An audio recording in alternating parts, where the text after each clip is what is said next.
name is Tracy, and I want to welcome you to the Progressive Queens. I'm usually joined by a panel, and I may be a little bit later, but I have to keep going. So, just here to kind of talk to you one on one per se. There's a couple of issues that have been going on this week. It's been a strange week this week. Um, and the majority of what I want to talk about is I believe the pepper spraying of a 9-year-old in Rochester. Um, if you haven't heard about that, it's just a very, very, very sad situation.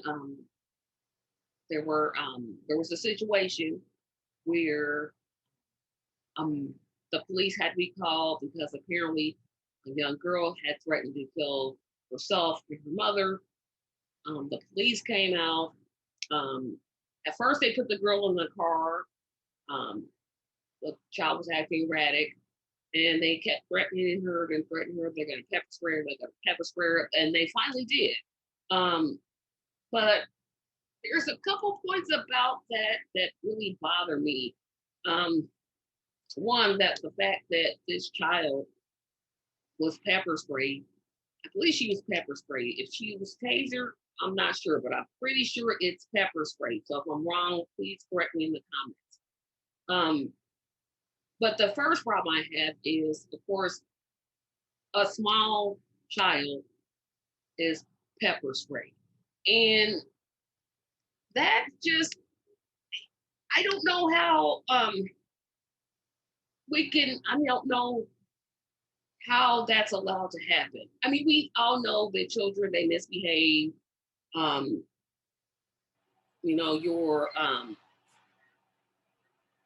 temper may get out of whack or something, but to just resort to pepper spraying a child like that literally makes no sense to me. I mean, she's 9. What is she going to actually do? And I'm definitely not for handcuffing a small child. No. Like I said, that's a small child that this happened to.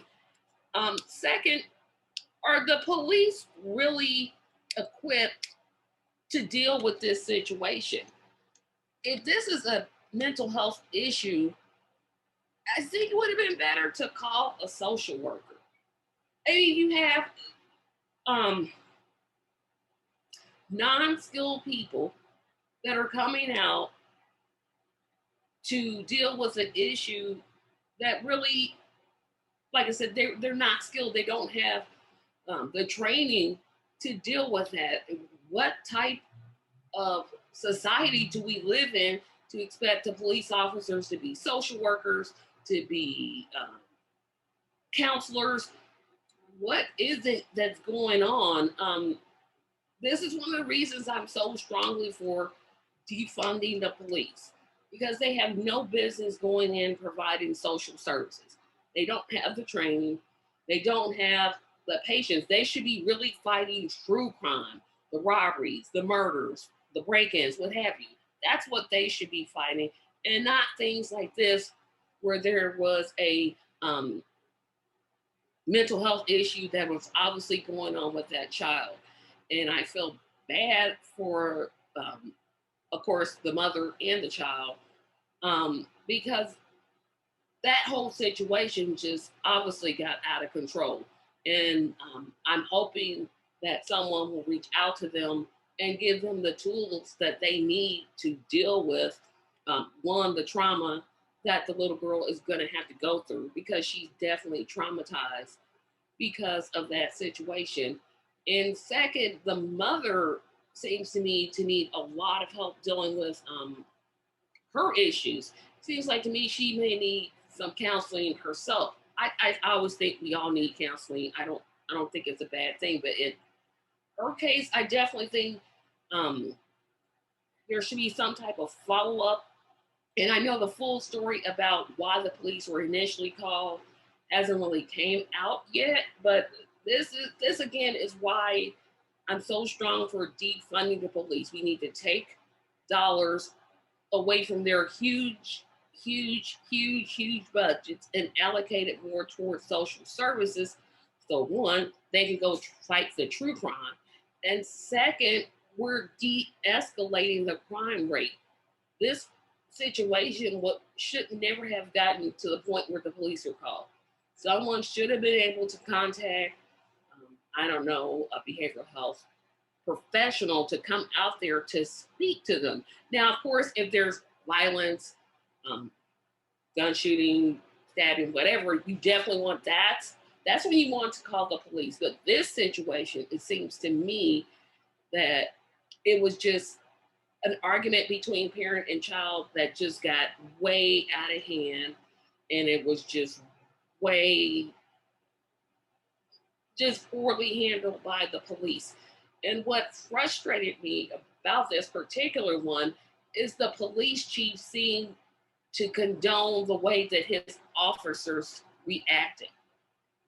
That really bothers me because he's saying, you know, it's okay what that officer or officers did because it was more than one. I believe it was 8 officers and one child.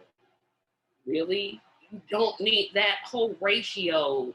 There's something wrong with that. It's just I couldn't. Well, I could believe it. I could believe that this situation got to the point where it was getting to, um, because to be honest, the police are ill-equipped to handle things like this. They should not, again, be asked to be counselors, to be social workers, to be drug rehab specialists. That's not their job. Their job is to catch the people doing break ins, to catch the people robbing, stealing, whatever. That's it. So, again, if this situation wasn't violent, I don't understand why they didn't think, oh, we can't handle this. Let us call in someone that has skills in this because obviously this parent and this child, they desperately need help. And now this little girl is going to need additional help because she's traumatized about this. I mean, they literally took pepper spray and just sprayed it. I've never been pepper sprayed, but I've been told that the burning sensation of pepper spray is very, very intense. And that's for an adult. So it's probably way worse for a child. Um, we've got to do better as a society in terms of parenting. And I know a lot of people are going to say, oh, you don't have children. I don't. But we have to, I guess, give our children more space. Not more space, but to talk to them, encourage them, you know, be actual parents. Because this situation, like I said, there's more to this than we know in terms of the parent and the child. But we definitely need to defund the police. And the other thing that, of course, obviously bothers me is, again, these are white cops inflicting unnecessary pain on Black people. This keeps happening over and over and over and over again. It's as though they go to, I don't know, KKK rallies and say, you know what, we're hiring cops. Everybody who wants to be a police, if you're racist, we'll hire you. I don't. There needs to be definitely a better vetting process, because I don't want to say all cops belong to the KKK. They don't. But again, here's another situation where you have white cops, Black people, unnecessary violence. Now, obviously, if the little girl started shooting, um, if the parent became violent and irate, that's when we expect you to act. But when the situation is different and the perpetrators are white, they seem to just get away with whatever it is they're doing. Look at the whole situation with the terrorist attack that took place on January 6th. You had several people released on bail. How do you release people on bail whose sole purpose was to kill the former vice president.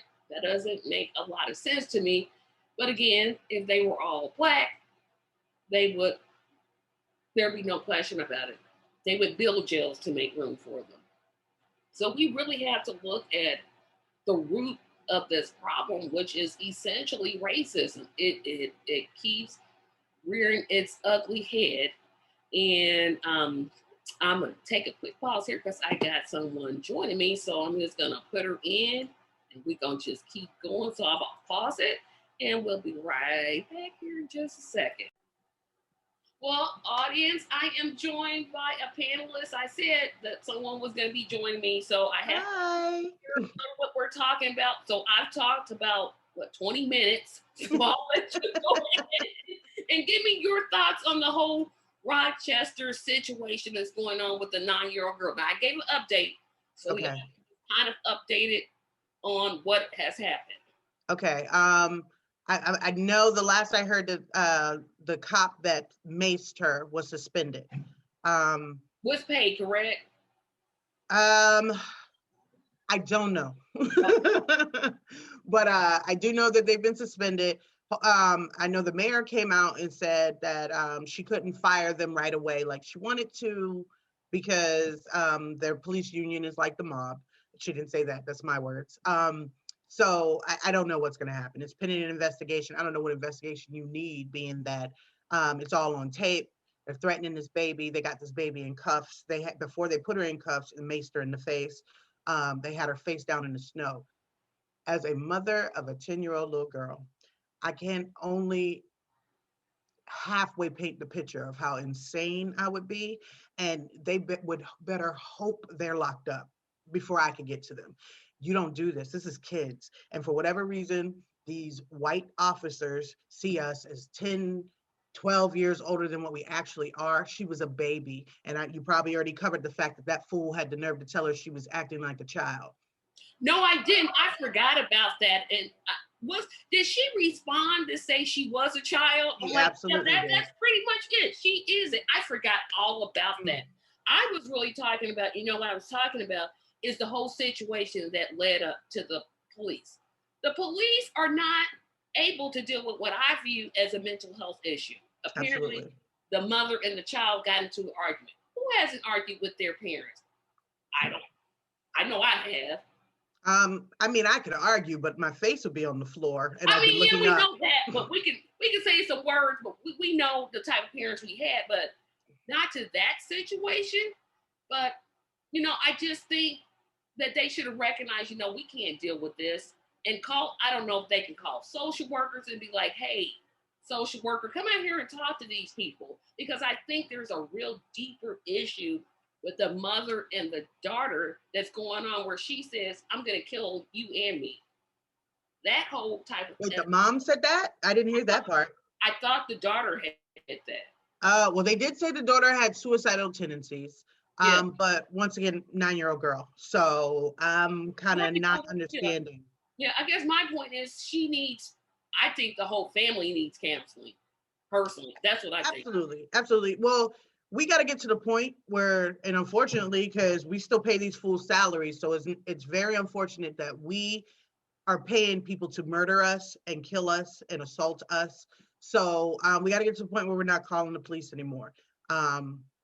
We got to get to the point where police officers are held accountable. I know the Biden administration, as little as they do, are trying to get the qualified immunity removed so that their bad behavior follows them and they can't just go pick up sticks and get a job in the next town over. I don't know what's going to happen with this situation. I know that the mom will probably never call the police again, and that'll be the smartest thing, because I'd be in jail right now. I can only speak for Talisha Conklin when I tell you I'd be in jail right now. So whatever was going on with that little girl, she definitely needs some type of counseling. She's probably going to be scarred for the rest of her life now. But what they did to her was just unforgivable. And absolutely. It's like, they're thinking, okay, this is a child, so let me just pepper spray her. Let me just put her in handcuffs. Let's just put her face in the snow. Nobody stopped to think, okay, this is a child. A baby. And if she were an adult, I was just gonna phrase this in the way I phrased it before you got on here. If she were an adult and she was being violent, I could almost see putting her in handcuffs. Almost. Right. 9 is still too young. But in this situation, she didn't attack them. No. She didn't altercate anything with them. I don't understand what led them to handcuff a 9-year-old girl, put her face in the snow, pepper spray her, put her in the back of a police car because she had suicidal tendencies. When you could have just very well had recognized, oh, this girl has suicidal tendencies. Let's take her to ABC behavioral Well, health let's call out an ambulance to come and, Yeah, come and provide some aid. Yeah, absolutely. They don't see us as human. They otherize us. And they've done it so long that they either consider us a threat or they will just go out of their way to treat us like we are subhuman. That's what they've been doing for years. It's rot throughout the policing system, throughout the justice system. It is literally doing what it was intended to do. They were originally race soldiers that would go out and recapture escaped slaves and bring them back to the slave master's home. So they're literally just doing what they've been trained to do. We have to decide that enough is enough, and I think it's gotta be like a twofold approach, because eventually we are gonna need some type of police presence. It can't be no police presence, but we need to start getting more Black people on the force and not the skin folk that ain't kin folk. We need to get Black people that knows the Black struggle, that knows the Black neighborhood, not just putting these white cops in Black neighborhoods so they can get extra money and treat us like animals.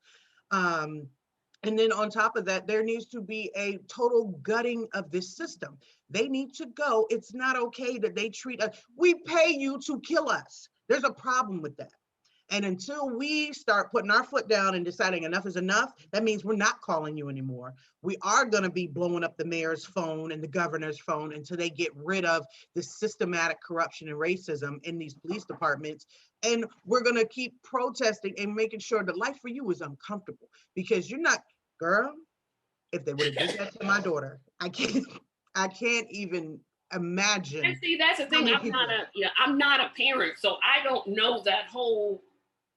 I can only think of if they did this to my niece. Child. But I even said if it was somebody else's kid. Yeah, even if it was like the little white child down the street from me. I care that she's Black because obviously that plays a part in it. It absolutely does. But for them to do this to any child, it's like it's almost as though, and I said this before you came on, it's almost as though they go to the KKK rallies and say, we're hiring cops. I think they do. I honestly think they do. Let's just hire it. And have you ever heard defund the fire department? That's my only point. Nobody ever says nobody ever says, let's defund the fire department. Nobody ever says anything about it. They're just, hey, okay. And they are. Well, the people haven't said it, but politicians, they do it all the time. They take away their funding, and that way and then they have to lay some people off. Then there has to be a whole volunteer fire department because they refuse to pay the salary of people that's actually helping people in need. They know what they're doing. Yeah, and they keep the police well funded because they protect these folks' valuables. They're putting property over the lives of people. Yeah, exactly. And that's the thing that I always want to get in progressive's face about. We have to understand, yes, we need a progressive president. Yes, we need a progressive Congress. Yeah. But we need a progressive city council. We need a progressive governor. We need progressive mayors. We need this at the local levels. Because I don't care that Joe Biden is trying to get rid of immunity when on the flip side, he's saying, I'm going to give more money to the police. That literally makes no sense to me. None at all. It's like you're double-minded in all of your ways, and that makes you unstable. That whole frame of the way that politicians are just allowed to say that, and no, it's like, wait a minute. Is he saying give them more money? And I'm saying give them less money. I'm not saying give them no money because I'm with you. We need some sort of police. You know, if the shooting happens, if a murder happens, if somebody breaks into your house. But there's no way that these cops should have been taking care of that situation At at all. all. And they're not equipped to handle this situation. They're not trained to do it. They should have said, okay, we're going to call the ambulance, take her to the hospital, get her evaluated, get her counseling. That should have been. I don't know why we let our politicians get away with what we let them get away with. And it's just so frustrating to me because I'm like, that answer is right there. We need to stop having police forces with budgets the size of small countries. Exactly. There are literally police forces that have budgets, and I'm like, you spend how much a year?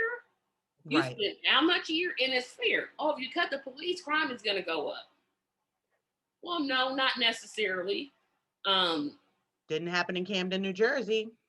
No, it didn't. That was I was going to just say. There's a couple cities across the country that have defunded the police, and they haven't seen crime increase, but they use the fear tactic. I mean, Exactly. that's what the whole thing is based off of, and both parties do it. Republicans have perfected it, but the Democrats are not far behind them. I mean, I'm like, okay, you cannot say I'm going to work to get rid of immunity. Okay, that's good. But then why are you talking about giving them more money? That's bad.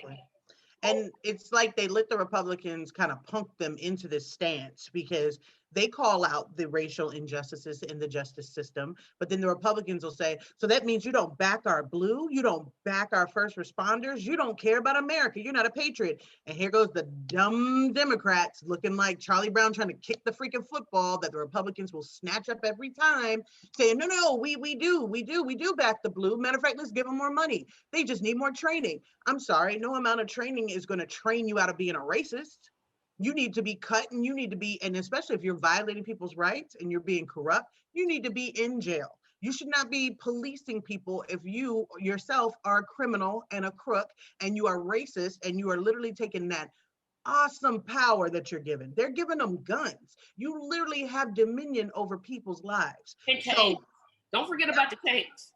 Oh my gosh. I'm still upset about that, Joe Arpaio. And the simple fact is that fool was allowed to work for like 20, 30 years and literally scare, brown people into submission because he decided that there were too many Mexicans in Arizona. I don't understand. Blue MAGA gets me so upset because we know the Republicans are listen, y'all just be quiet. We're going to fight for your rights too, even though you're dumb, and we're just going to drag you along with us. But Blue MAGA, Blue MAGA makes me so upset because, like we say every time, they just fall for the symbolism. So Nancy Pelosi wears some kente cloth and takes a knee. Oh, she's for us. Yet they keep shoveling all this money into the military budget, which doesn't go to the soldiers, because as a vet, I care about our troops and I want to make sure they're taken care of. This goes to the contractors. This goes to these endless wars. It's not for helping the people that they're sending their poor kids off to war to defend this country. So then they think, oh, well, Joe's got us. He cares about the people. Joe literally told you that even if the whole Senate and Congress voted for Medicare for all, which is like 80% approval in this country, he was going to veto it. He doesn't care about you. And then he said he was going to put more money in the police budgets after they murdered that man on live TV. We all saw a snuff film play out last May when they killed George Floyd. And their answer is stop complaining, stop protesting, stop tearing up stuff. Why is it okay that you can kill someone and because they destroy property, but you can't destroy property when they kill someone? There's a huge, crazy sickness in this country, and I'm so sick of it. And I need Blue MAGA to wake up. Just because they say the right words, it doesn't matter what they're saying, it matters what they're doing. And right now, we don't matter. Yeah, and I'm gonna say this about the Democratic Party. It's not like I got a bunch of subscribers anyway, so I'll just go ahead and say it. They don't want what we want at all. They know what to say to get people to vote for. Like I said, Republican Party, I'm going to put them aside. There's no hope for them. That's Trump's party. Let them have it. Bye. Okay. Right. To you. But the Democrat, they know how to say things that will get them elected. But when they Absolutely. get elected, they also know how to not do things. Hmm. I mean, look at well, our former president, President Obama. Oh, this is so great. I'm like, and then I think about it. I'm like, well, what did you actually do? You Nothing. bombed Syrian children. Mm.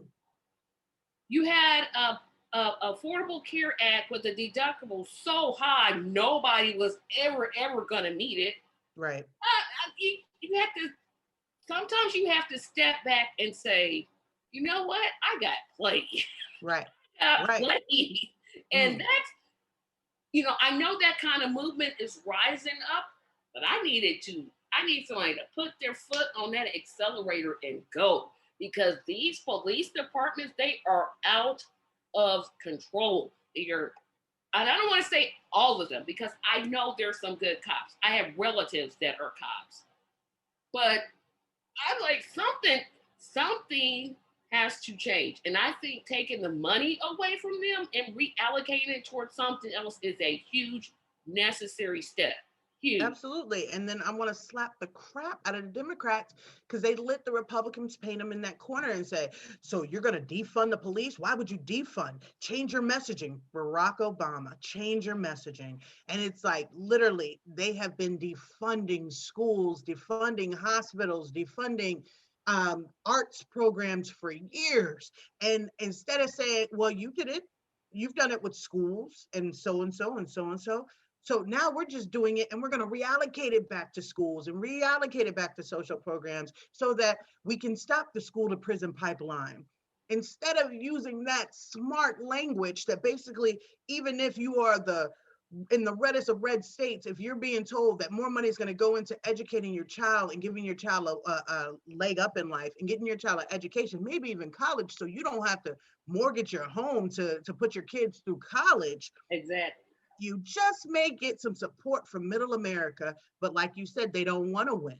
They all Mhm. report to the same masters. The donors don't want to pay out this money. The donors want these race soldiers to keep protecting their valuables. So the donors are telling them, you better fight it. And you better fight it your way, and you better half fight it your way to make it both sides. Just makes it seem like one's trying, but we keep running up against these Republicans, and then the Republicans are fighting for the blue. And then middle America takes that hook, line, and sinker because they're thinking, oh yeah, cops are blue collar just like me. And people are these elites on the coast are trying to just take the money away from these hardworking Americans. And then you got black people and brown people, and shoot, even now they're starting to, well, they've been going after poor white people, but now they're actually starting to kill poor white people. And they're saying, hey, we just want these cops to stop killing us, treat us like we're everyone else. And they're thinking, well, the racist cops are out to get me. Meanwhile, you got cops in the middle. Some of them are good, some of them are bad. But I always say, if you're keeping your mouth shut and keeping your head down just so the fire will stay off of you, you're just as bad as the ones doing the bad stuff. So all of them got to go. Yeah, and I know there's going to be, in the case that we were talking about earlier, there's going to be a lawsuit.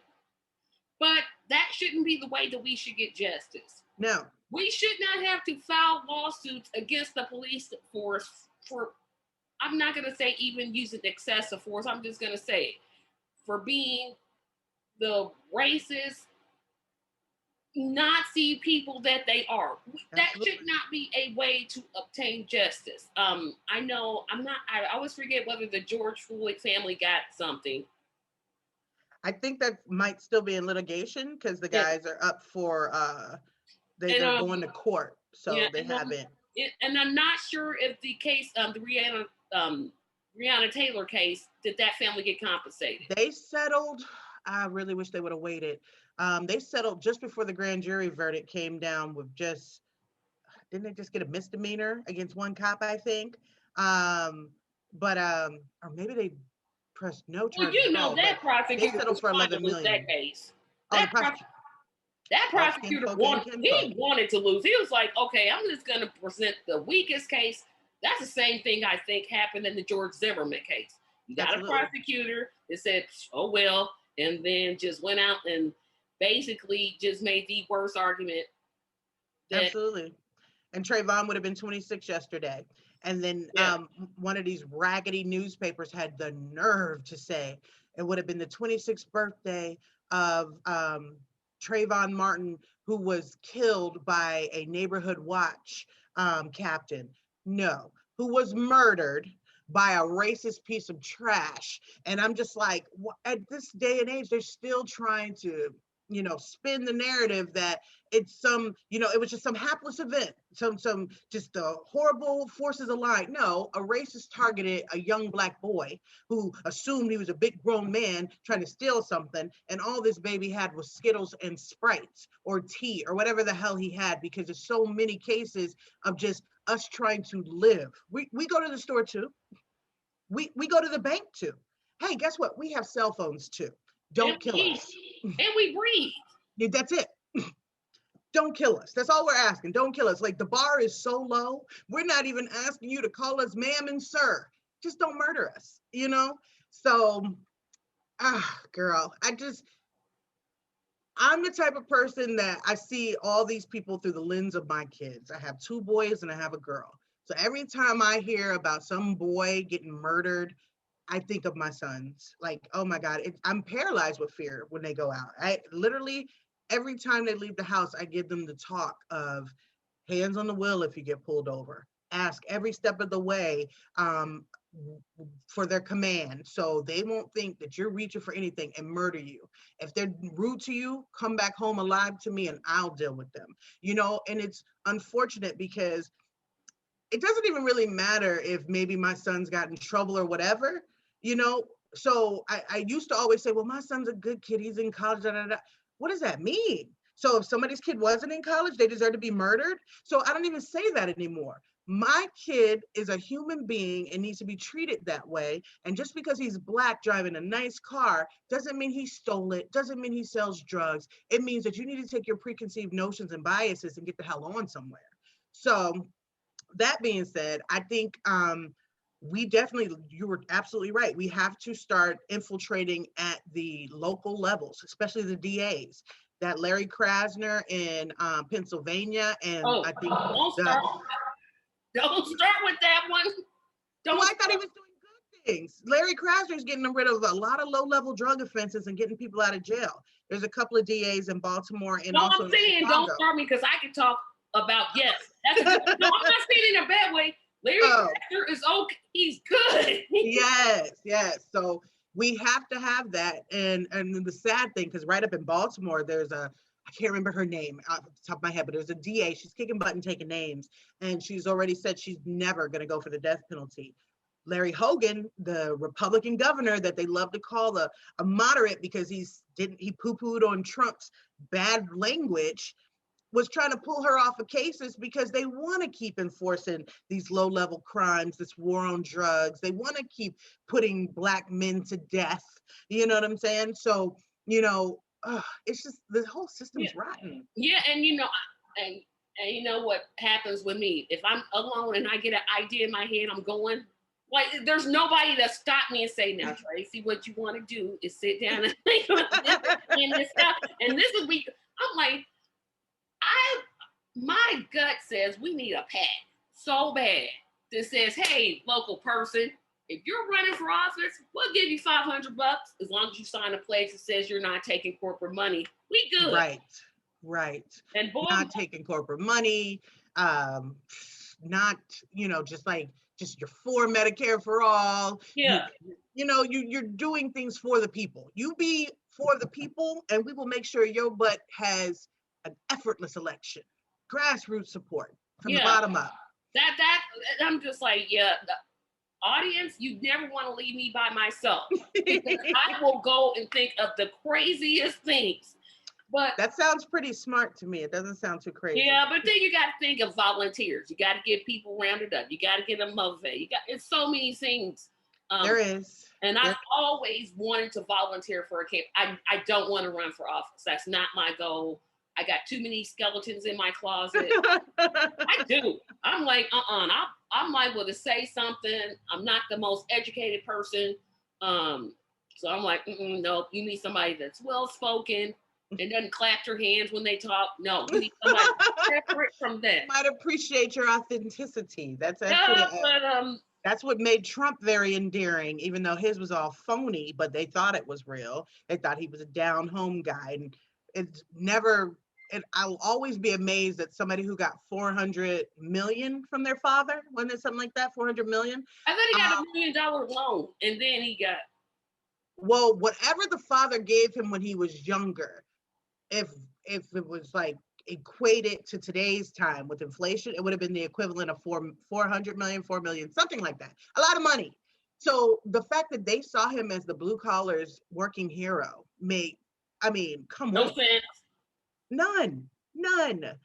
But neither here nor there. He's gone. Yeah, that's not evangelical special, because I'm going solo on that one, because I'm like, no, I got to talk to y'all, because y'all making us look bad out here. No, take that Christian off of your title. Right. Because you Trump worshiping, and I got problems with that. Right. I'm totally going solo on that one, because I'm like, you gonna listen to me for about 10 minutes. I don't blame you. But I just think there's just all of these issues really, really get down to corporate donors. And you can't just fully protest them, because if you think about it, I think about something that happened to me. I worked so hard to find a neighborhood pharmacy. So I was like, I'm tired of going to where I was going. And as soon as I find one, they send me a letter. Walgreens bought us. I'm like, are you serious? I did all of that work for this. It's like, they're so big. I know they can come down. I know they can come down.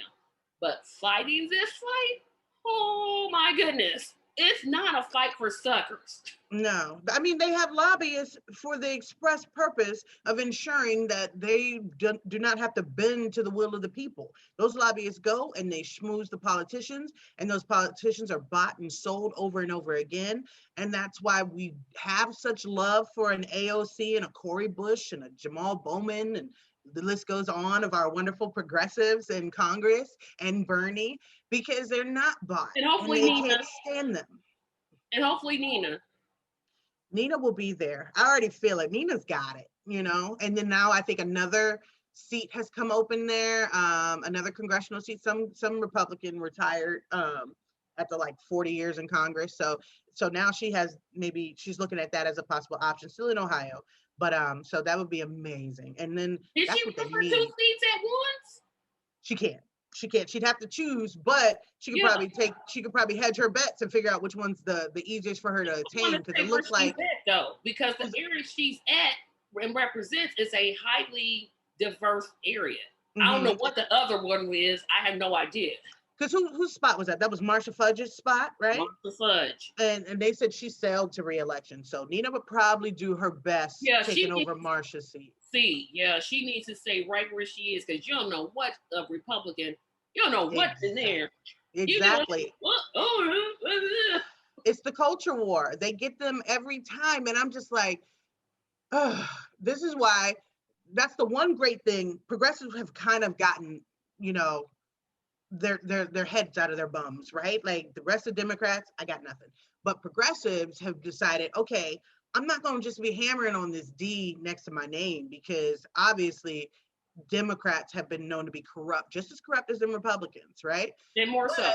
The progressives have said something to the effect of, well, let me take the letter off, but let me tell you what I'm for.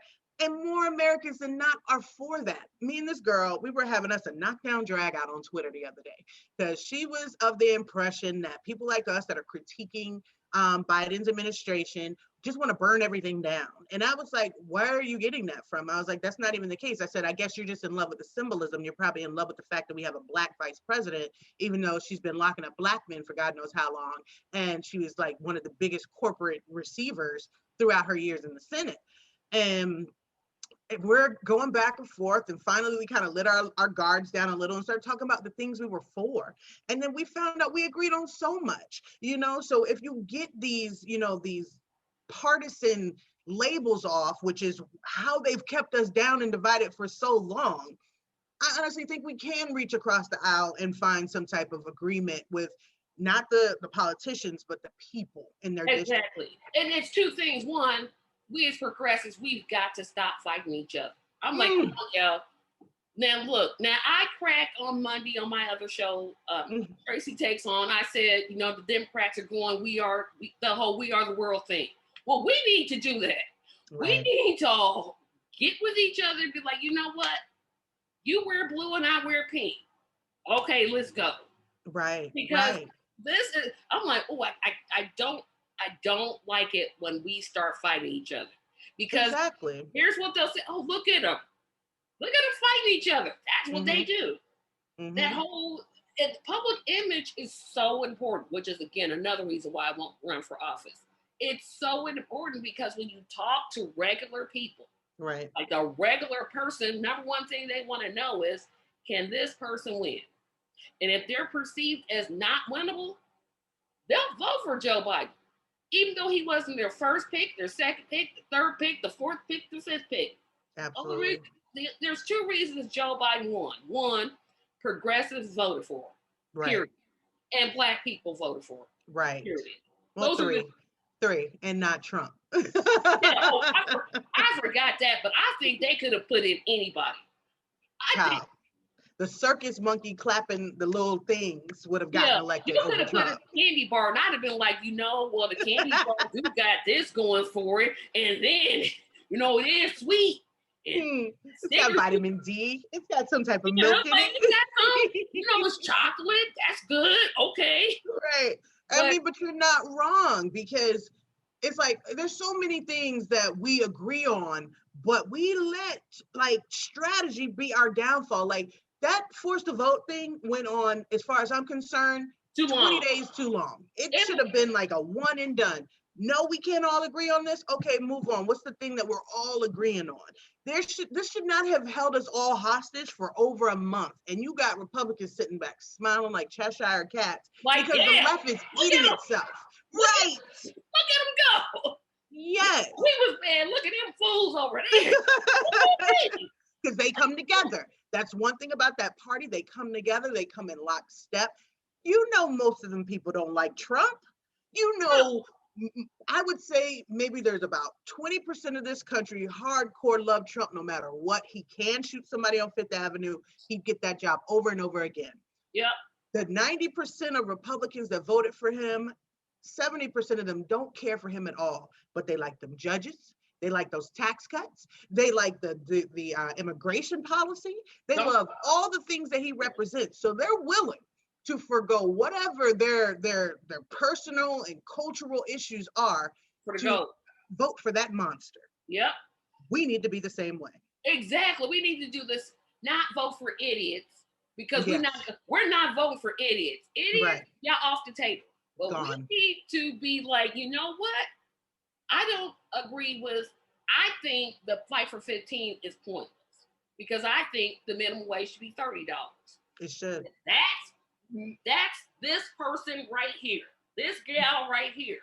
Just because you may think it should be 17, we both agree on this. I'm not saying that's the number you think, but I'm just using it as an example. We both agree that $7.25 is not enough for nobody to live off of. Exactly. So we need to see what we do agree on and fight for that. And that whole, how I felt about the whole force of vote. I'm like, this is the dumbest idea I ever heard. I'm like, y'all come on now. Y'all forcing votes for people. Y'all don't even live in a district. What are you talking about? Oh my gosh. Like that made no sense. Like, I don't even know who Jimmy Dore's congressperson is, but do they know who he is, or does he know who they are? Because I don't know why AOC kept falling out your mouth when you're not even in her district. Yeah, what can she do for you? I can see if he lived in her district and he was in New York, okay, perfectly fine. That's what I expect you to do. I think he lives in California. I want to say California. Well, California's here and New York is way over there. The other end of the coast. And how did they get Cornel West to be a part of this? I'm still like, Cornel, why? Why, Cornel, why? Because Cornel made some really great points. He said it is okay to push your leaders. And AOC even said that. She says, push me, because if you want to make sure I'm doing my job, you need to push me and tell me what you need, right? So that was the vein Cornell was in. He was nowhere near what Dora was spewing. Probably not even so much what Bree was saying, because even though I think Bree's intentions are nothing but honorable, I don't think she had malice or any kind of ill intent. But I think she's so focused, laser focused on thinking that that was going to be what broke the fever and made everybody come out the woodwork because their hand was going to be forced to vote for Medicare for all. She couldn't see the downfalls. So she was kind of, and it was in her blind sight. So, but the problem was attaching Jimmy Dore to anything because he's toxic. And then that whole Proud Boy mess. Now he's palling around with Proud Boys. Oh yeah, you just got to my next. You walked Oh yeah. right into it. Because apparently the Proud Boys have company now, and they call themselves, and I'm hoping I'm getting this right, the Boogaloo Boys. They've been around for a hot minute. They actually I pop want a to call couple them years the ago. Boogaloo Boys, but I don't. Boogaloo. Yeah, Boogaloo Boys. I'm like, what is this? Now this group is different from the Proud Boys because, from my understanding, they're like faking like they're progressive. Like they're getting into like progressive groups on like Facebook and Twitter, and they're setting up this facade that they're progressive, and they're really not. Yeah.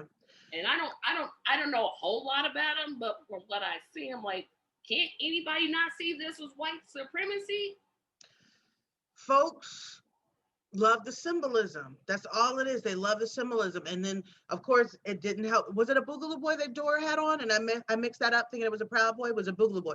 So he gets up there talking about how when the George Floyd protest started, they went out and provided security for Black Lives Matter. So anybody that might be Black or brown or even, just a social justice conscious person who, for whatever reason, is still listening to Jimmy Dore, might have heard that and thought, Boogaloo Boys care about us. No, they don't. No, they don't.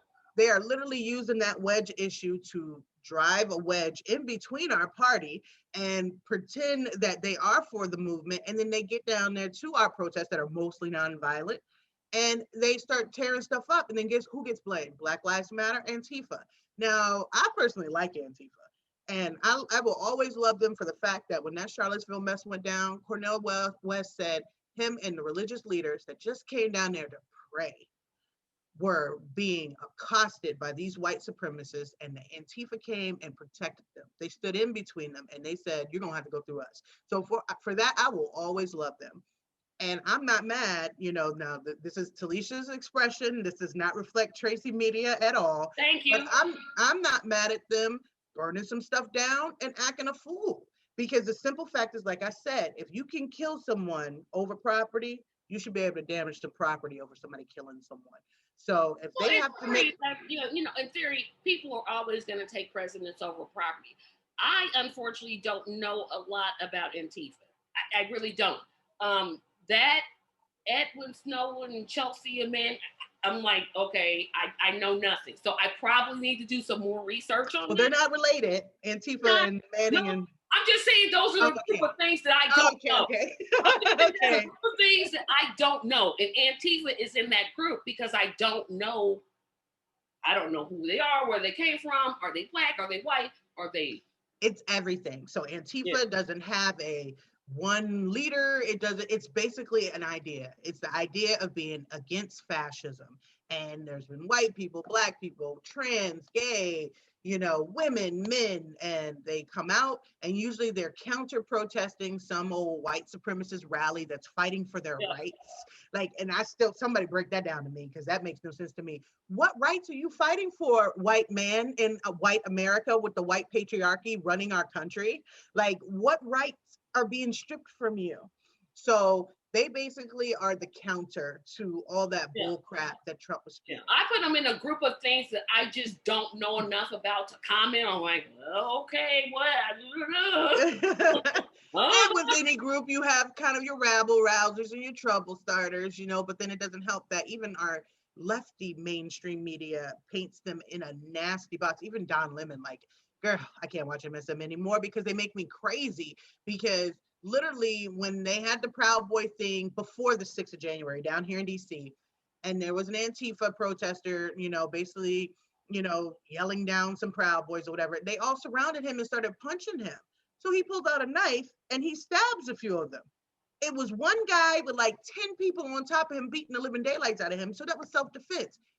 Every news outlet painted it as Antifa goes and disrupts Proud Boy protests and starts stabbing people. So you're never going to understand exactly what they do unless you go do your own research, because for some reason the mainstream media is in the pocket of all things mainstream and status quo, and anti-fascism kind of puts a wrench in both sides, both of this duopoly, Republican Democrat side of the house, because they want to maintain that status quo and at our peril. I was watching some show, Alan Greenspan. I was watching Majority Report, and they were saying Alan Greenspan was testifying before Congress. I think Kat even said this a couple of weeks ago, and they said corporations literally make the workers feel a little uneasy to know that their jobs could be gone tomorrow to keep us in line. And they keep our wages low to let us know that we can aspire to more. And so it's almost it is on purpose to kind of keep us just a little unstable so they can keep us down. And it seems like they're all in cahoots. And I know I sound like crazy Alex Jones tinfoil hat, but they're literally doing it in Yeah, the you gaslighting over there. I'm like, oh, okay, come on back. Come on back. But it's true. Look up, and I'll send you the link. Look up that testimony of Alan Greenspan. He says they purposely do it to kind of basically just keep the workers beholden to this 9 to 5 Monday through Friday. Because if not, if we all just decide that I'm gonna take my power back, I'm gonna make this government work for me, corporations no longer get to run, roughshod. Yeah, and I think that goes back to, I don't know if it was this show or the other show I do, where I congratulated the workers of India for pulling off the world's largest work strike. Absolutely. So, I don't even think that could work in America, because I think we're so tied to our interests. Yes. We are we're divided. We're divided. I don't think we're divided as much as people say. This is just me being the sun will come out tomorrow person. I think if you talk about giving children education, safe neighborhoods, those type of big ticket items, I think most of us would agree. Obviously, once you start, again, to your original point, once you start putting R&D behind it, that's where the division. Now, there's great division there, but in terms of ideals, I don't think we're divided at all. I think I want the same thing as somebody that's Republican. I want fair trials. Well, I want juries that look like the neighborhood that the person committed the crime in, but that's just me. But in theory, I don't know. I guess I don't see that big division. Politically, absolutely, positively. There's a big political divide. And I think we have to get past that. And until we do, we are divided, because people, they start the bar at, I believe this, you believe that. They let them slap this socialist narrative like that's a bad thing, even though corporations have been getting socialism since before Reagan. Well, Joe beat the socialists. Oh, that pisses me off. I'm like, I gotta get this with that one. Oh man, I can't. I don't want to say I can't stand Joe Biden, but I really dislike him immensely because he's so tied to the corporations and big moneyed interests that he will literally do nothing for the next 4 years. However, harm reduction, that stimulus they just passed didn't include the minimum wage. They took that out, that $15 minimum wage. Yeah. And I'm just like, why? Why? You knew no Republicans were going to vote for it anyway, so what did you take it out for? You have no cover. Right now, you're exposed. And he never wanted it in the first place. At all. If you take something out, this is the argument I was making to a person who she loves Obama. I'm like, he never wanted Medicare for all. And I say Medicare for all, but I know what Bernie's talking about is Medicaid, because everybody knows with Medicare, you're still paying something. So if I slip up and say Medicaid, I'm talking about the same thing. But he never wanted it. He had a Democratic House and a Democratic Senate. Why are you talking about bipartisanship? You don't Exactly. need bipartisanship when you have the numbers. The Republicans didn't need it when they wanted to Exactly. pass that Oh, erroneous tax break that mm, didn't benefit anybody but wealthy people. Did only they come to the you rich. talking about bipartisanship? No, they did not. Mm-mm, So now you're wanting to talk about bipartisan. You have the numbers. mm, You have the numbers. Use absolutely. them. And I think I know that's what this show and my other show and all the other progressive shows out there need to start doing is, I don't know, just tell people, hey, look, you're being played, person. Right. You can vote for it. If you want to vote for somebody that said at a Georgia rally, I'll give you $2,000 checks. And for now, some reason is saying, well, no, you got 600 in December, so now it's Right. 1,400. Are you serious? Right. No, Because that's I not what you heard you said. say $2,000. I did not hear you say 1,400, and you're still only talking about a one-time payment. Once. Why Once. do you really think that a $1,400 payment is going to help? But No. yet you have large corporations getting taxpayer dollars to, for some reason, and they're like not paying taxes. Exactly. It's Exactly. it's just this big wheel, and it just keeps spinning and spinning and spinning and spinning. It's like, if you get in the progressive movement, just know this movement is not for suckers. Right. Period. Right. You Right. cannot be a sucker telling me I'm gonna be in the, you're gonna run right back out. You need to be dedicated to what you're doing. It's a marathon, not a sprint. It's like 5 marathons in a row. It's like, okay, come on now. It's like when you try to educate like the common person, Ugh. they'll be like, yeah, you're right. Yeah, you're right, but I'm still gonna vote for him. Like, are you serious? Are you serious with this? Like, Or just the whole, like, oh, he just got in there, give him a chance. No, I'm not giving him a chance. What, for him to fake like he's fighting and do nothing? No, feet to the fire from day one, no honeymoon. I was already dragged for my comments on Vice President Harris. I was like, I'm supposed to celebrate that a white man gave a black woman who doesn't claim to be black power. Yeah, I'm shouting. Look at me go. Look at me go. I'm like, really? I'm supposed to celebrate this? I'm supposed to celebrate this. She's not president, so somebody gave her power. Okay, so you tell me again how this is black excellence? Look, but it was okay because she went to a black sorority at a black HBCU. So there you go. That logic doesn't even make sense. At all. But I can't feed my family with her HBCU. I can't pay my bills with the fact that she was in a black sorority. I can't do anything with the fact that she's the first black vice president. That does absolutely zero for me. It might be something proud that I can tell my daughter that we can aspire to the highest office in the lands. That don't feed her. I'm not even telling my nieces and nephews that. I'm like, look, we had this time in America where we was just stuck on stupid. And so what happened was we got, well, shoot, Clinton was bad too. Shoot. He was horrible. But oh my God, first of all, definitely I was asleep then. I only been awoke for 4 years, Tracy. I guess we're going on 5 now. I've only been awoke for about 5 years. But in the Clinton era, the media had even more of a love affair. So, the love affair they had with Obama and Joe was paled in comparison to how they loved Clinton. Even when that fool got caught doing irregularities in the Oval Office, the media was still trying to paint it as not such a big deal. Now, I personally live and let live, none of my business. Let Hillary deal with her man.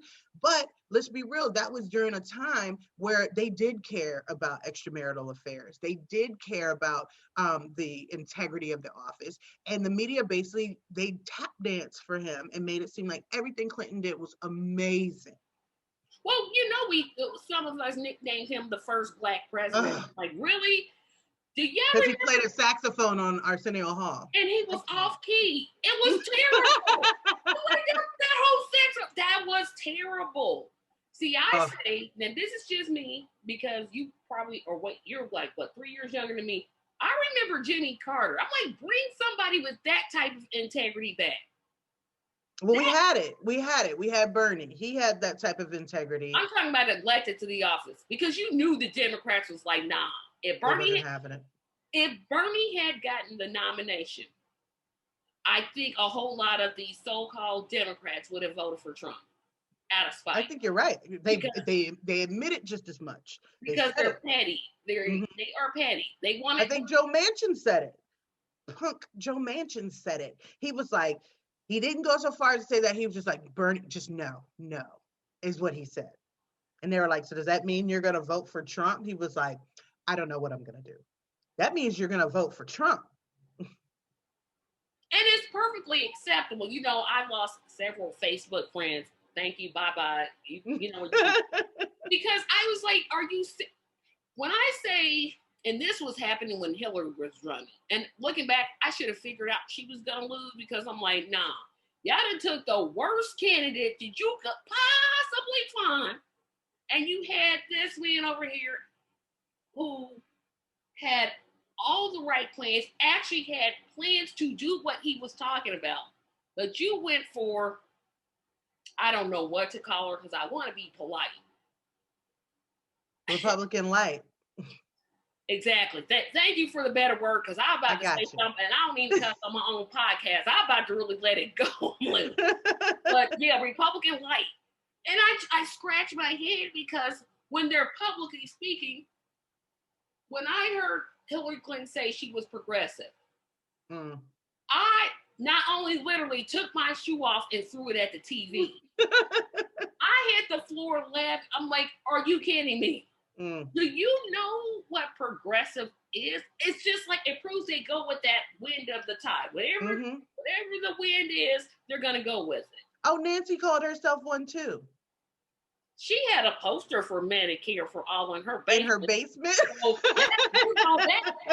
when she wore that kente cloth, I'm like, girl, and I'm not saying white people can't wear it. They can absolutely wear kente cloth, in my opinion. But when somebody like her wears it, like, come on, you might as well have Trump in a kente cloth. Really? No. Or at least wear it for a reason. Don't wear it for some fake symbolism in lieu of you putting some policy in place. Right. Put some policies in place and then wear your kids. Hey, girl. Right. Proudly with the fist. It's like I scratch my head because I think about people like Rashida Tlaib and Omar and Love AOC them. And Corey and hopefully Nina. I want Nina to get in so bad. She's gonna get it. That again, there's not enough of them. And I know that the values that they hold, the most regular person is like, yep, that's a good idea. But it's just like, I wish people would just wake up to the fact, well, you know, they really have woken up to the fact because they just don't vote. Right. But then, I don't know, that Fox machine is nothing nice. And they're back on Omar. Because remember, they were trying to, they were trying to strip Marjorie Taylor Greene's seat, committee assignments. So these fools in the Republican Party decided they were going to try to bring up what she said about the Benjamins over a year ago. I think it was like a year and a half ago. The quote that she said, I'm like, she didn't say all the Jews should be locked up and burnt up. She said that lobbyists care more about money than people. Well, actually, she was saying when she was referring to all about the Benjamins, it was that the lobbyists were paying the Republicans. And so she was saying that they were all about the Benjamins, but they flipped it. They chopped it and screwed it. What she was saying, I was like, okay, what did she say that got her suspended from a committee, Nancy? What did she exactly say? Because that, I don't, like, if she had said, well, no, she's of African descent, so I guess she wouldn't say that. Well, no. But she's Muslim, and supposedly there's drama between the Muslims and the Jews, you know. So they were trying to basically put her in that Farrakhan light that she was basically saying Jews are greedy because that's a stereotype. But that's not at all what she was saying. She was saying that Republicans capitulate to Israel. The word Jewish anywhere in the quote. I was like, okay, so you're gonna suspend? What did she do? Take away a committee assignment? No. She was lucky. They just basically, I think they censored her, which is basically they censored her. A bad report. Stupid, and they just crowd her. What she was saying She true. didn't lie. She She didn't lie. And told girl, Joe when I Blow. tell you, I tweeted her like 1,000 times that day because they said she was going to apologize. I was like, don't apologize. Not a Don't do it. You're right. And she was just like, she came out and told everybody, listen, I'm going to apologize because even if that wasn't my intent, I did hurt some people's feelings. And I want to make sure that they know that that's not what I am. And I'm trying to be better. you know And I'm what? just like, oh, Here's what I say. Some people's feelings need to be hurt. yes. I mean, the truth. I mean, but they, The but truth, they, the truth will make you and set you free. all And the if you way. ain't want to hear it, boy, girl, bye. I ain't got Hmm. time for you. Because if I was her, I'm like, I'm not apologizing. The people in wouldn't. Minnesota elected me to work for them. I don't work for y'all. And then she overwhelmingly won her race Yeah. because she fights for her people. She's already out there talking about let's get rid of that student debt. She didn't even waste time dealing with that 10,000 bull crap that Joe and his admin were talking about. They said I thought it was 50,000 or 50. more. I thought it was Well, 50. Joe was only trying to do 10. Her, You wait a minute. Schumer, I'm sorry to interrupt you. you're fine. $10,000? That's it. No, you lying to me. You That's lying not to me. even the interest. I want links because I will send it to you. 10,000? They only wanted 10,000. And so Schumer, Ilhan, what's her name? Elizabeth Warren, they all came out and said, no, it needs to be 50,000. And so that's what they're fighting for. And So it doesn't even have to be a vote, right? Joe literally with the strike of a pen could do it. wipe out that debt. He's not going to. I already knew he wasn't going to do it. And this is what I don't understand because he put a moratorium on it. It's government debt. It's not even, you're not even shorting private companies that go and buy it up. Off of $10,000. I'm sorry. What? It's ridiculous. I will send it to you. It's disgusting. What? Child, when my son was going to George Mason, each semester was 14 grand. So what's that 10,000 gonna do? Nothing. Not a daggone thing. So like, I don't understand what Joe thought he was doing with that 10 grand. Like, but that just shows how out of touch he is. That fool went to college in like the 60s and the 70s. He don't know what it costs to go to school no more. You're giving him an easy out because Bernie is around the same age as Joe Biden. As a matter of fact, he's older. That's because Bernie's still in touch with the people. Yeah, I was gonna say, so don't give him that excuse. He went to the school in the set. No. He just is who he is because he want to be that way. That and he's bought and paid for. Yeah, he's literally owned by the corporation. Yeah, because I'm like, nah. Bernie went to school, was just around the same age as him, and they are about as different as night and day. This side of my hand to this side of my hand. I'm like, oh, nah, I ain't giving him that excuse. No. But he's pretty ridiculous that I wanted to bring up again because I think social media plays a big part in politics and how we can use it for our betterment, I suppose. I know you've been reading about, and I don't even want to talk about, well, yes, I do want to talk about it. I want to talk about the Republican Party. Yay. I don't know if a split is coming, but boy, does it sure look like a split is coming because you have some Republicans, like you said, I think 90% of them can't stand Trump. I think about 90% of them are like, nope, but they put on public face, one, because that base. I don't know if the base is as big as why the base is so large, but it is. They want that base. They want that power. But I see a big old split that's going to be coming. And I'm wondering, are the Democrats smart enough to leap on it? And I don't think they are. They are known to snatch defeat from the jaws of victory. I put that on my page literally one time, and people were like, what do you mean? I'm like, no, because they'll take something, you got it. It's a all you layup. do is this, and this, and they do that, and that. But they step backwards 10 times for every step forward. So no, they won't capitalize on it. And what's even worse is that say they split and say they go from 100% party to a 70-30% party, we'd win elections. But right now, Republican state legislators are trying to put some more gerrymandering in. They're trying to put some more ID laws in that will literally cripple and oppress our votes. So even if we can splinter them down to a 30-70 split with all the Democrats voting in lockstep, if that district is gerrymandered with more Republicans there, they'll still win the seat. If they've disenfranchised voters by telling them now you got to have 2 IDs, or if you're voting absentee, you got to get a notary, which Yeah, costs no. money. So, oh, we're doing poll tax again.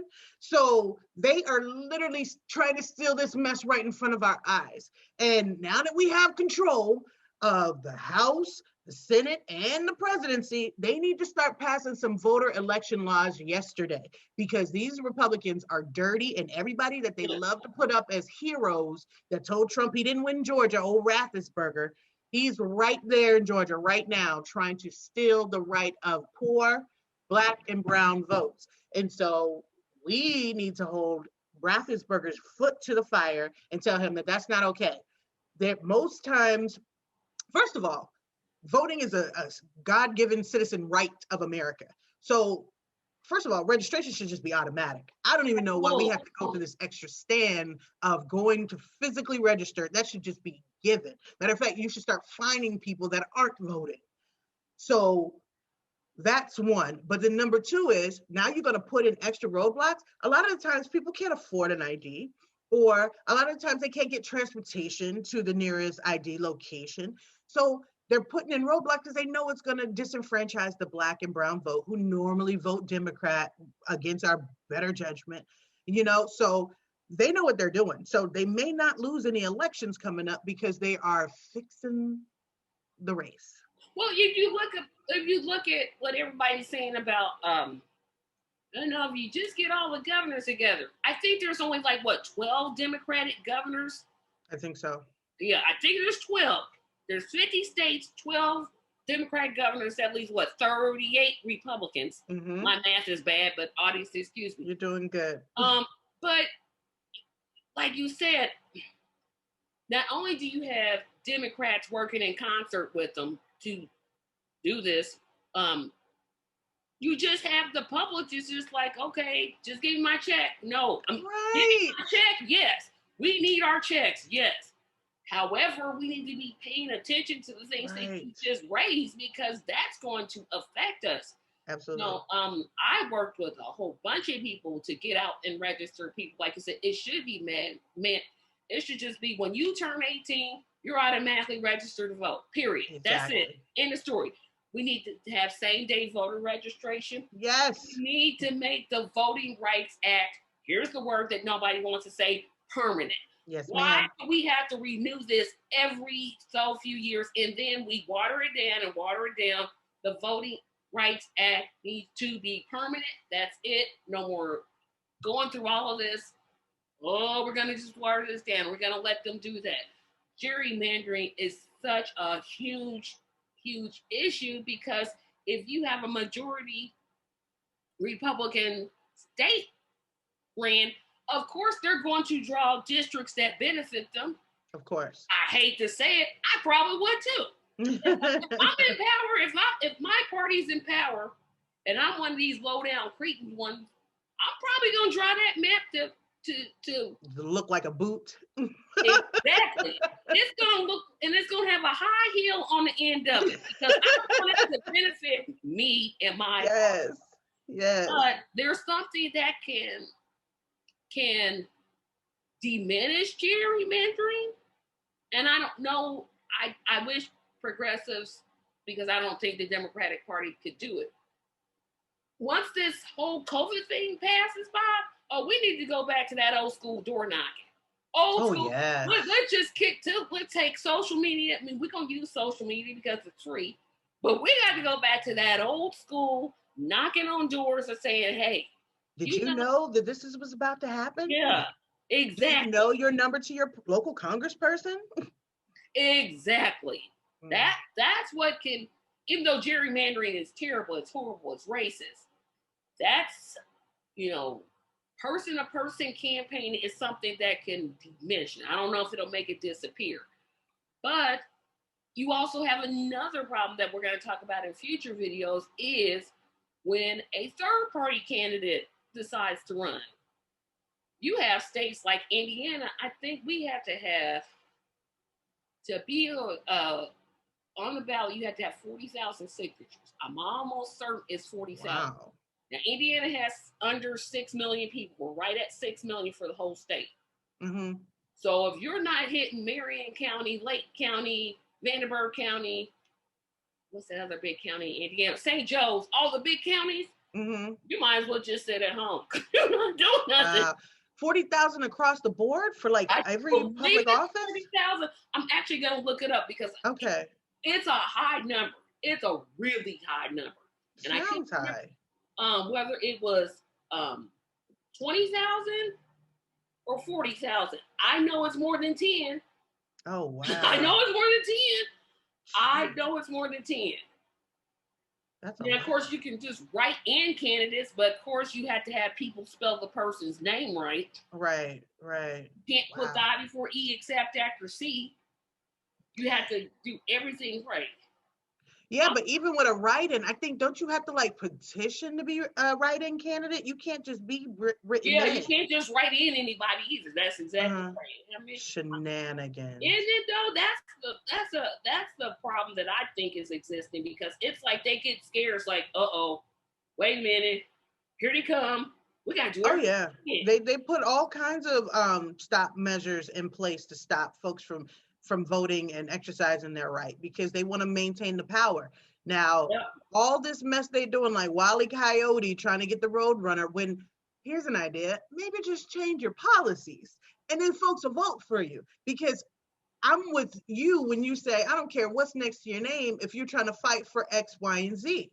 You know what I'm saying? So, I mean, of course, they'd have to be pro-life, pro-choice, not pro-life, pro-choice, because I don't want you to disenfranchise people while you're enfranchising my interests, but other than that, I can deal with some culture war stuff. You don't have to like gay marriage, but as long as you're not trying to block it, that's fine.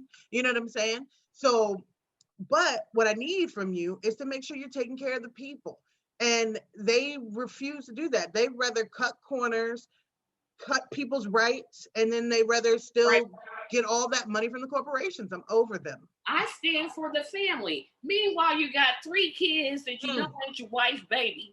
And then you sit, let me shut. And a mistress. I didn't want to go down that road because I could get real ugly. I didn't still want to see it. I think it's 10,000 because I'm looking down at my phone audience, and I apologize, but I'm almost certain it's 40,000 in Indiana. Well, shoot, even 10,000 sounds like a lot. Like, my gosh. 10,000 in the United States. Across the board? Okay, so it says how many signatures, and I'm saying for president, so I don't know about governor. Oh, okay. So it says 1,000 signatures are required for a U.S. House race. House race, okay. Okay, and if you want to run for Congress, you have I'm running for mayor. Yeah, and it says 10,000 for a statewide race.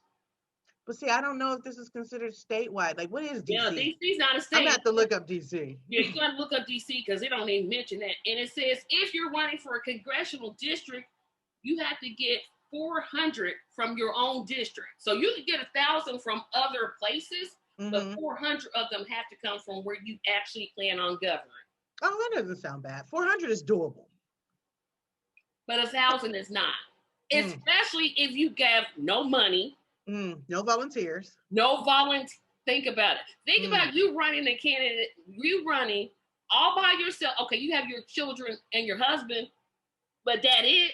Right. But then you all trying to go out and get 1,000 signatures. And 400 of them have to come from the greater DC area. Right. That's extremely hard. It is. And 10,000?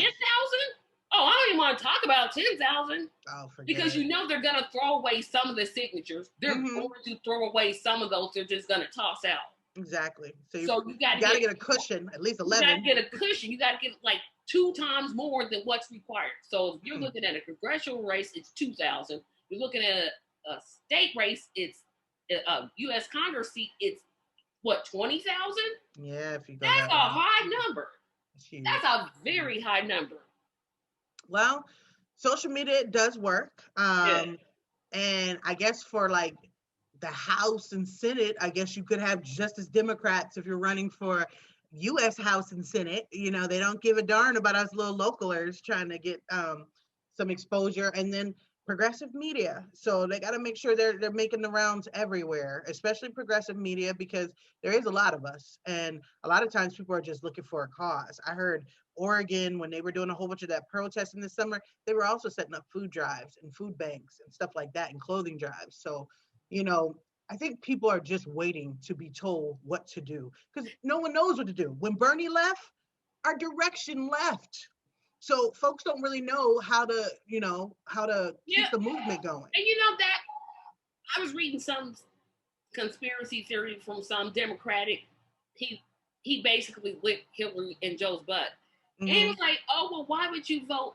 And I myself asked this question. You were for Bernie Sanders, so Bernie gets robbed. Let me just put it that way. Right. And now you vote for Trump, huh? I still never understood that. And maybe that was to punish us. I think the messages that they ran on are similar, and this is where they're similar. Of course, they're as different as night and day. Well, Bernie was telling the truth, so. Exactly. Trump ran as an outsider. That was his whole thing. I'm an outsider. Well, Bernie's already an outsider. Right. He didn't have to say, I'm an outsider. We already knew he was an outsider. You see, in that vein, I could see why. Well, I don't see why you would vote for Trump, but I could also see why you wouldn't vote for Hillary or wouldn't vote for Joe. I could actually see it. Trump talked about paying for everyone's health care. He said we were going to get everybody's health care taken care of, which never happened. We still waiting on that Trump health care plan. And then he also talked about kids should be going to school for free. So he literally said all the things Bernie was saying, but we all knew he didn't mean it. We're still waiting on Mexico to build that wall. Mexico. How do you, don't get me started on that. Check out. How you gonna get a campaign to raise funds for a wall that Mexico was supposed to pay for? I'm like, and you gonna send your money and then you questioning why the man that led the campaign is now being investigated, Eugene. Ciao. But what kills me is they had the nerve to be upset with Bannon, but they're not mad at Trump for dropping the charges against Bannon. Make that make sense. Them Trump voters are they're not the brightest. Because I'm like, y'all got to sit down. Somebody who supports Trump is going to have to sit me down and be like, this is it. Especially the Black Trump supporters. Because I really don't. I'm like, wait a minute.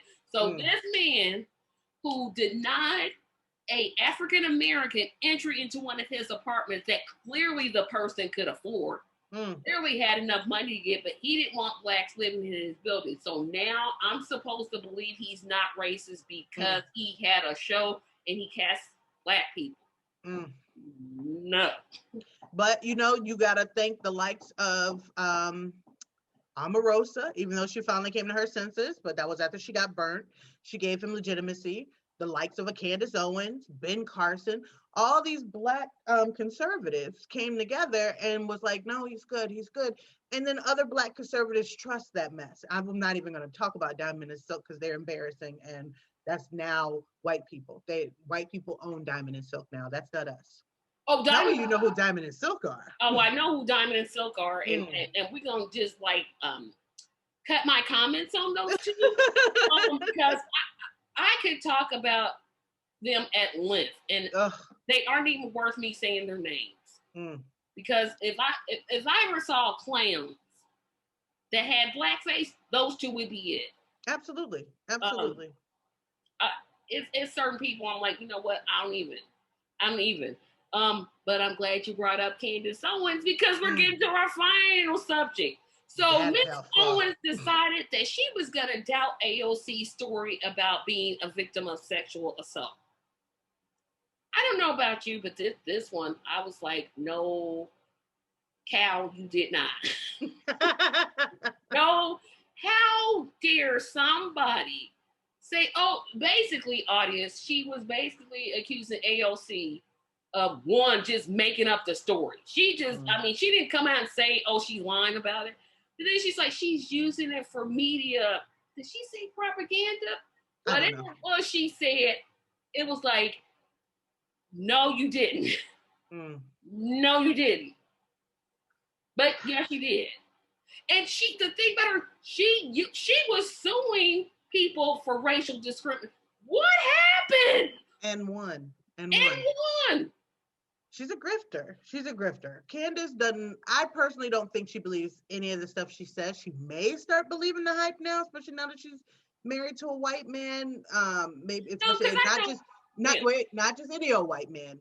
A yeah, red MAGA hat carrying card yeah. I was member gonna say, of the let's make right it clear. wing white man, you know. So let me make sure I get that clear because there's a lot of white progressives and a lot of white lefties that don't subscribe to that bull crap. But she's literally in lockstep with one of these Trump nuts. So she may now start to believe the hype, but she's always been a grifter. We all know she used to support Obama. Don't know if she worked for Hillary. I don't remember.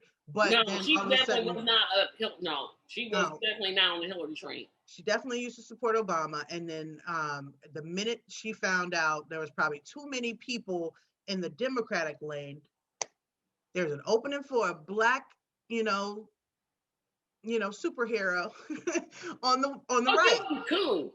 I didn't want to say I'll say it. it. That's not profanity. She is a COON.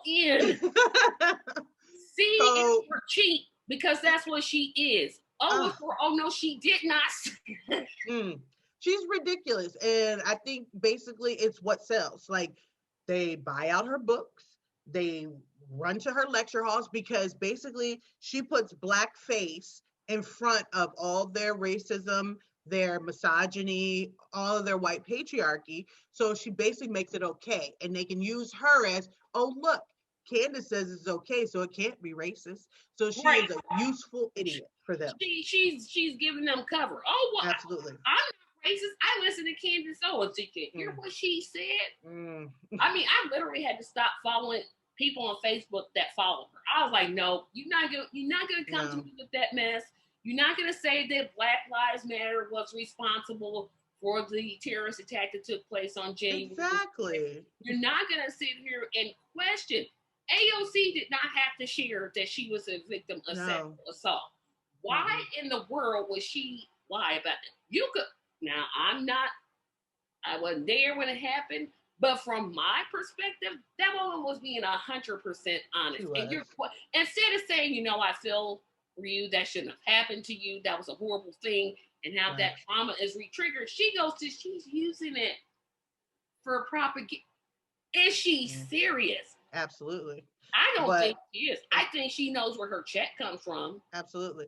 Well, I mean serious to the effect that Republicans know no bounds. They don't have a hypocrisy meter. They don't care. So they will literally in one breath actually, well, they project. So they are doing what they're accusing the left of all the time. So they will exploit a situation for their stuff.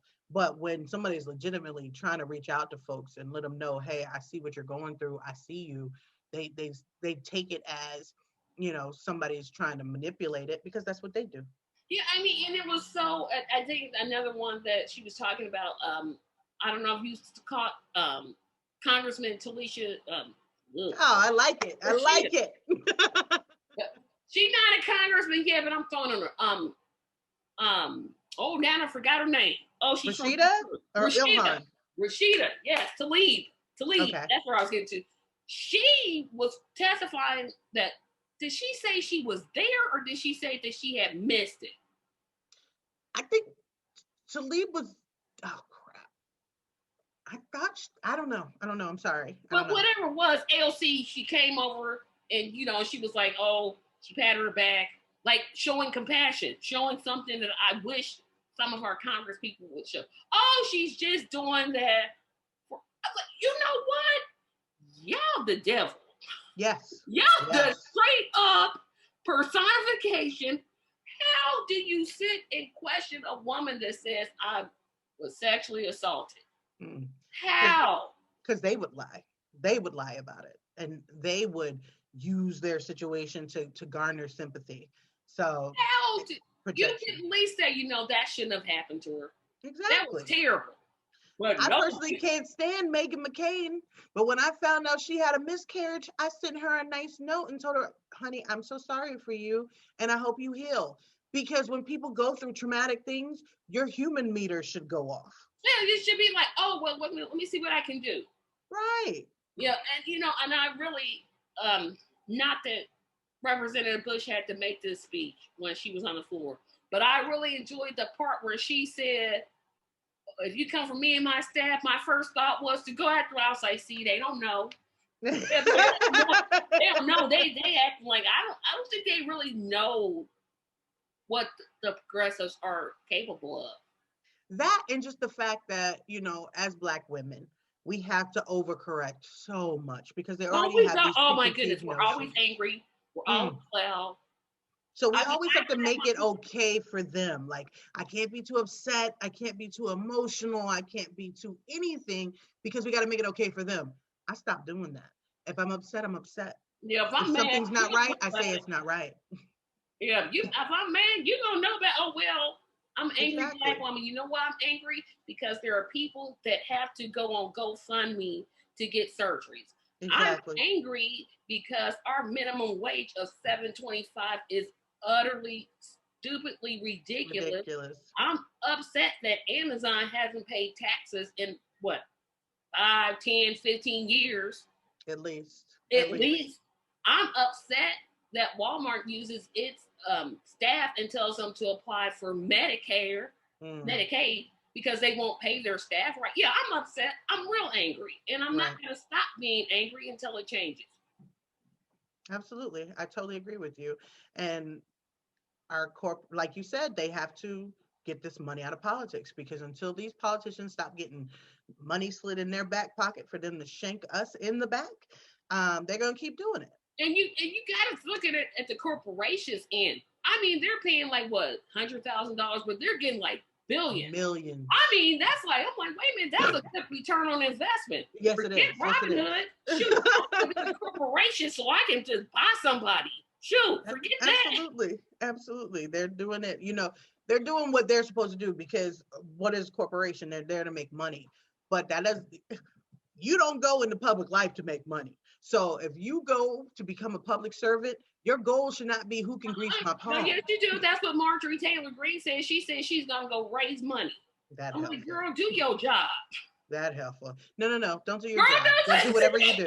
Color cow instead. She's a heifer. I can't stand her. And she's a racist. And it's worse than that, because it's like, I don't know if this heifer believes half the stuff she says. I don't think she believes any of it. It could just be, she's on that Trump train, because Trump didn't have an ideology. He said whatever got him votes, whatever got him popular. Now, yes, Trump was a racist, so she's probably a racist, especially from the bowels of Georgia. She's probably a racist. But the simple fact is, who put her in office? At some point, we got to look at the electorate and say, what are you doing? Because you sent that to Congress, and you got that over education when she's over there harassing victims of a mass shooting. And they shouldn't have just took away her committee seats. They should have took away her pay. They were like, you know what? We're not going to pay you.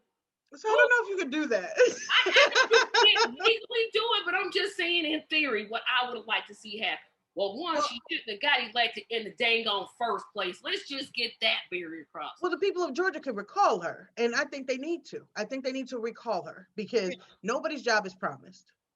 Exactly. Who gets suspended from a committee and still gets paid? I mean, something in the rules of Congress needs to change. Like, if you'll get through a committee site, you're not getting no paycheck every 2 weeks. I know you can't take away their I know you can't, but some of these rules need to change, because I think about the way that they did Omar when they censored her for literally, again, saying that woman was ostracized for literally no reason. And some of these people, like Nancy Pelosi, if I ever saw her on the street, I'm like, girl, what's your problem? You got problems in your head. She was telling the truth. Yes. And then when she called progressives, oh, whatever. No, we're not, oh, whatever. We're here to see the changes that you refuse to make. Exactly. And until you make them, we're going to be all up in your Kool-Aid, not every, until you make them. Now, either you can go left or get left. It's one or the other. I like that. I absolutely like that. Go left or get left. Oh, I Yeah, like like it. you either go left, or you get left. I'm tired of this. It's so frustrating to have ideas that you know that most people are for, but because I'll say audience and you can tag me whatever that basically spread their legs open for corporate money every time it comes Absolutely. around. That Absolutely. basically, I don't even want to say they're prostitutes because at least the prostitute has a drug problem that they're trying to support. They have a reason for doing what they're doing. Or they could just be trying to survive. It's hard to Exactly. survive in this country. But Exactly. You politician are doing it just because, oh, I need a new house. self-interest. So no, I won't call them prostitutes because I have No, more respect for prostitutes than 99% of people who hold office. exactly. Didn't feel like that, but that's the way I feel because I'm like, no, Yeah, no. You cannot say if Medicare for all passes both the House and the Senate, you're going to veto and then tell me you want health care for people. That's a contradictory statement. it's shenanigans. It is literal shenanigans. And then they decide to go with the most expensive subsidized insurance ever to be known to man, Cobra. And it's like, make that make sense. Who can afford this? We're in a pandemic. People don't have a job. Who can afford Cobra? Make that make sense. Cobra was high pre-pandemic. When Mm, you transition jobs like I did, I basically was like, you know what? I'm going on Medicaid. Period. wow. I'm not even. I'm gonna skip that whole Cobra step. I think for me, when I got released from my employment, um, it was like $455. I'm like, wait a minute, I'm only getting 800 due to unemployment. Well, shoot, that's half. My rent is this, Jeez. my did it is and this. No, I'm not. How are you supposed to survive? You cannot. You Oh cannot my make it gosh. up. Let the media tell it. Obama was the greatest thing, and if you don't like him, you're either racist or you're not black. Well, Of guess what? course. I ain't black because Right. I Right. ain't seeing it. I still want somebody to tell me what good thing that he actually do, not just for black people, but for all Americans. Because Girl, I'm not seeing it. I'm like, it was the symbolism. It was the symbolism. symbolism And to me is not important because it's not. if you don't do anything, who cares that Kamala Harris is the first woman vice president? Exactly. She put black people in jail at higher rates than she did anybody else for charges that now she says should be totally legal. She Mm, was for Medicare for all, but now she isn't. Which one right. is it? Like what? Was for the Green New Deal. Matter of fact, signed on to the Green New Deal, but now not A for the Green New co-sponsor. Deal. She was a co-sponsor. She was Mm. a co-sponsor of the Green New Deal. Now, what? You What signed your what Green New signature. Deal? You signed your signature, and that's the one thing that I will always admire about Senator. I'm gonna do like Nina, Senator Bernard Sanders. He is consistent. He hasn't. His ideology didn't change in the '80s, didn't change in the '90s, didn't change in the 2000s, and he's still the same. That I will always appreciate. Now, some But to come full circle on that, he did say he would not vote for defund the police. And there's when we gotta get Bernie out of that white we can mindset. educate him. He got some hope because once we see, He does hey, have hope. yes, I can see him not saying that because he used to be a mayor. Mm. And That and just the fact that he's white. He has a totally different experience from us. I can get with somebody like Bernie who's like not for defunding the police or says he's against it. I know I can educate him or get somebody in Vermont to say, hey, call him and tell him this.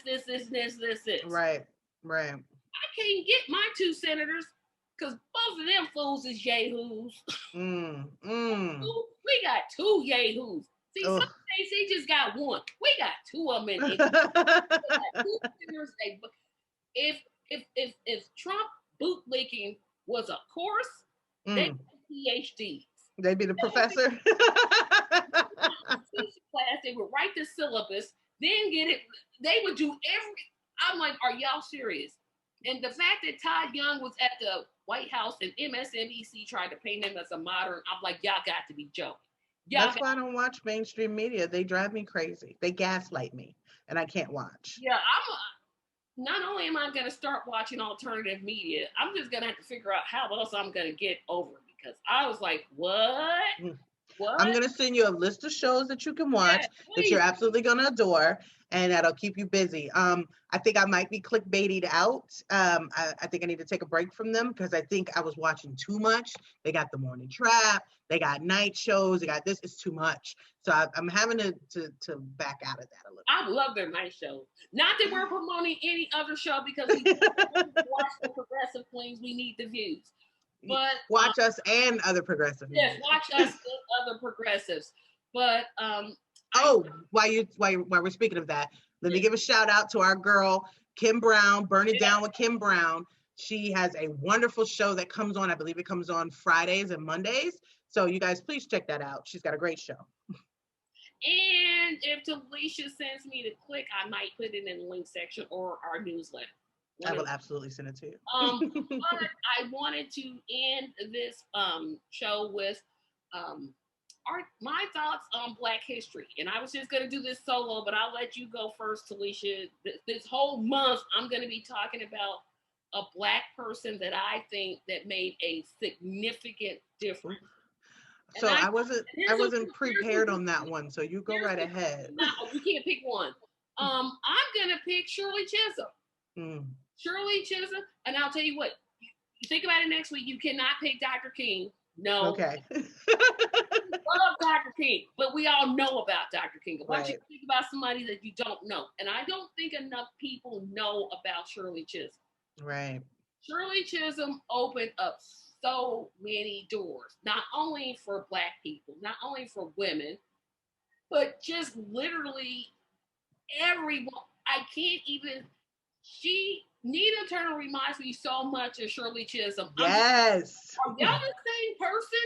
I don't believe in reincarnation, and if you do, whatever, believe what you believe.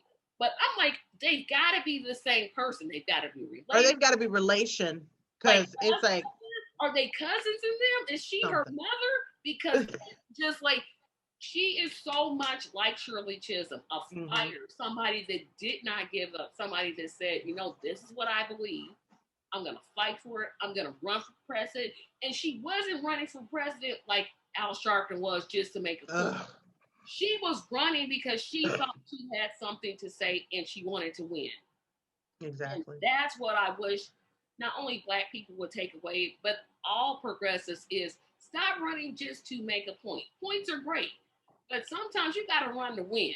Exactly. You got to run because you believe that you have a message that people agree with. And that's what Shirley Chisholm was. So she is my Black shout out for the month of February. And I might just keep this going, but especially for Black History Month, I wanted to shout out Shirley Chisholm.